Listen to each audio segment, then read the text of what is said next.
This is the kind of discussion that I love on this channel. I love comments like this. I made a video called Americans Still See Me as White Hispanic, even though Europe doesn't. Here's a comment from our friend Console SK8R. Oh, I bet it's Console Skater. Did you know that I skateboard? I'm not that good, but I do, and I enjoy it. I keep a skateboard in the back of my car because you never know. You never know when it might be the right time. But here's the comment on that video. I want to read the whole thing. But there's one part that really stands out. Here it is.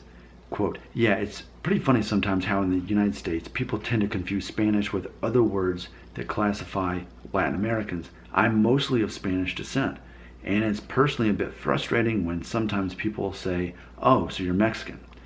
Having lived in Spain and the United States, I've seen that people in Spain classifying people by race isn't a thing. You simply don't talk about someone's ethnic background. Perhaps our system of classification in America causes more harm than good. I say this because confusion is quite common in the USA regarding different backgrounds." End quote. I love that comment, and the highlight for me is, he says, you simply don't talk about someone's ethnic background in Spain. You simply don't talk about it. And that is so far from reality here in the United States. People are always curious. People will ask. It happens even, you wouldn't think it would happen with me, but once people see my mom, then it happens. And with my sister, she would get those questions all the time because she has certain features that stand out more from that Mexican side, I suppose. It's normal for people to ask about it. Now, I'm not saying it's not weird, but it's normal that people ask each other, that they talk about it. It's part of the cultural norm here in the United States. Why? I mean, I guess we need to just make sure we understand why this happens. So one of the things I always remind everybody, when you live in the United States, you're constantly filling out forms, identifying your race and ethnicity. The government makes us do it. And why? It's because they want to make sure that minorities get a fair representation, a fair shot, especially with the Census Bureau. They need to make sure that people have access to certain things if it's not in their language and culture and all this stuff. So the intentions are good. They're wanting to make sure there's fair representation. Same thing with job interviews. You don't have to identify your race and ethnicity, but you have that option because if you are a minority, they want to make sure that there are equal opportunities for minorities.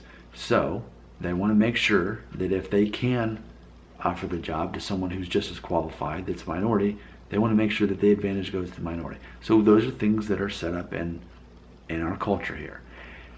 And I think because of things like that, which are good, I think we have to also consider, especially African American or black culture here in the United States. Because when we go back far enough in history, we've got this whole thing about the one drop rule. It didn't matter how little bit of African DNA you had. If you had one drop, then you're automatically black and you would be treated accordingly and laws would discriminate against you accordingly. Here we are, 150 or so years later, or well, I guess it depends on how far we go back. I mean, black people have been discriminated up until more recent times than that make me, it bothers me.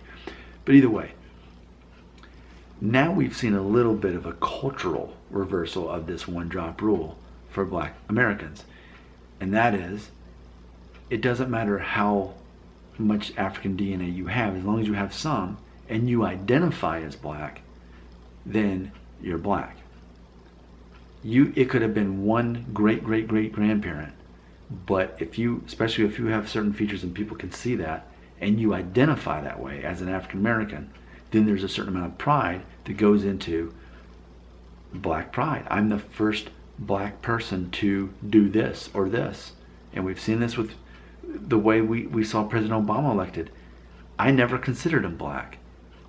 It didn't matter to me what his race was, but I never saw him as the first black president. I saw him as the first biracial president. He had one parent who was white and one that was black, and he wasn't the first black president. He was the first biracial president.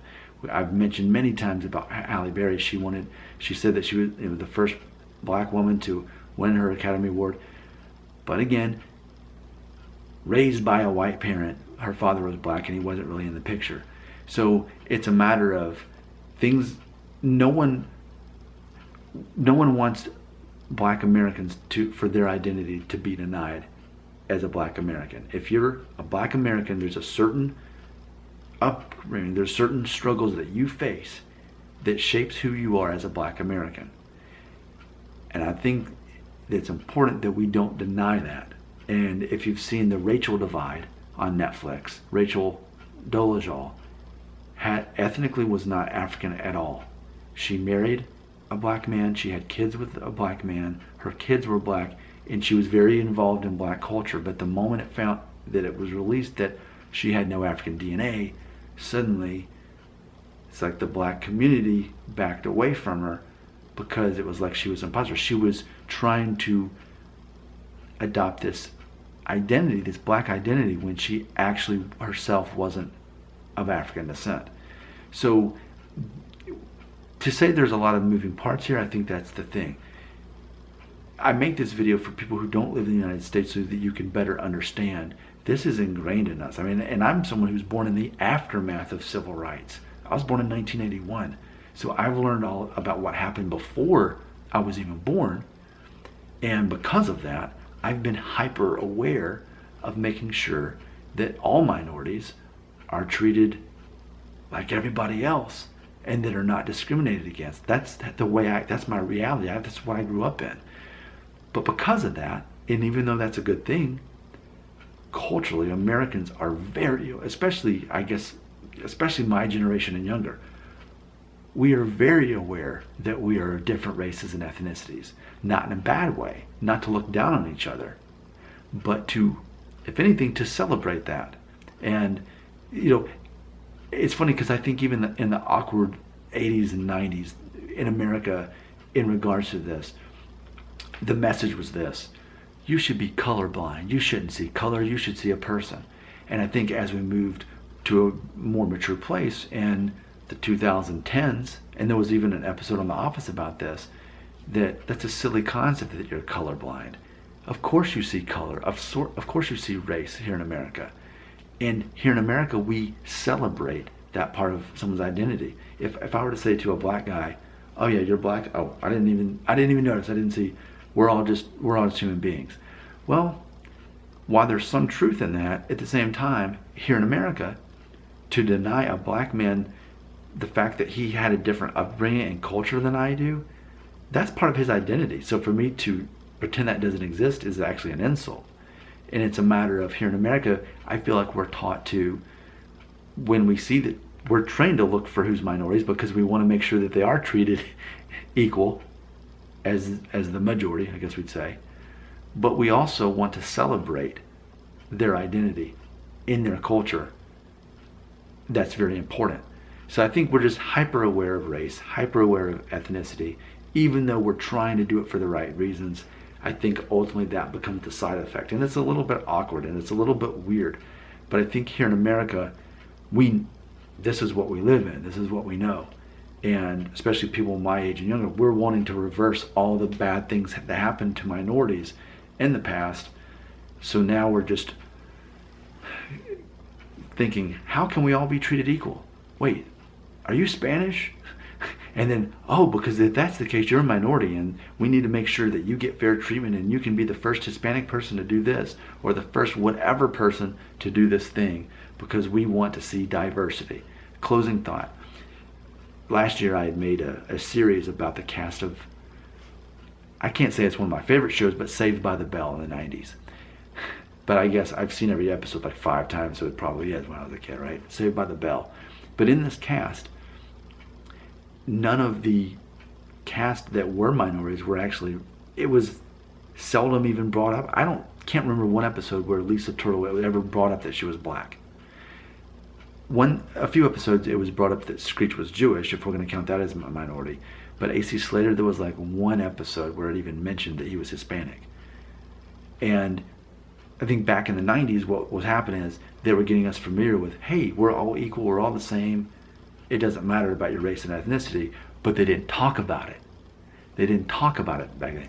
Now today, we talk about it because this is where we're at in the maturity process of getting to a more homogenized state, a country, continent, becoming more like Europe, becoming more like Spain has already. We're not there yet, but this is where we are, and I think it's how we recognize where we are. And I think in that way we're not pretending to be something that we're not. We're still working through it. And just like individuals, sometimes you just have to sit back and watch people work through that thing that they've got to work through. And you come back in a couple of years and you think, wow, they've come a long way. And I think we're in the process of coming a long way. Those are my thoughts as an American. But what good is that? What really matters are your views wherever you are. Comment section right here.